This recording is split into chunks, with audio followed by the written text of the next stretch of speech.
কক্সবাজার একটা মাহফিলে যায় প্রতি বছর, ওখানের একটা চেয়ারম্যান আছে 25 বছর ধরে চেয়ারম্যানই করে। কত বছর? 25 বছর ধরে চেয়ারম্যানই করে। আমি জীবনে যেই কয়বার গেলাম দেখি জামা ছিঁড়া, হাতে একটা বাটন মোবাইল, গড়ে হইলো মনে হয় এলাকার গুলো কাঙ্গালি ফাঙ্গালি।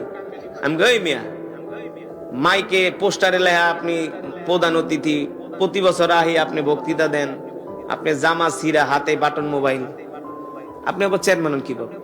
চেয়ারম্যান হইতে তো টাকা লাগে, লাগে না? টাকা লাগে, তা আপনি চেয়ারম্যান হন কিভাবে? এলাকার মানুষকে, হুজুর হ্যার চেয়ারম্যান হওয়ার কিছু কৌশল আছে। কি কৌশল? হ্যার কিছু ভালো গুণ আছে। কি ভালো গুণ? হ্যাঁ গরিব মানুষ, মানুষের চাউল চুরি করে না, কম্বল চুরি করে না, এই রিলিফের কার্ড চুরি করে না। তারপর তার আরেকটা গুণ হইলো, সে যারে দেখে মুসলমান তারে আগে সালাম দেয়। আরেকটা গুণ হইলো, কারো বাপ কারো দাদা যদি মারা যায় সবার আগে এসে হে কবরে নামায়, লাশ ধরে কি করে? কবরে নামায়। হ্যাঁ, নিজের হাত দিয়া গোসল করায়। এই মিয়া, আপনার বাপের যদি চেয়ারম্যান যদি নিজের হাত দিয়া গোসল দিয়া কবরে দাফন করে, ভোটটা কি আপনি অন্য কেউ দিবেন? দিবেন?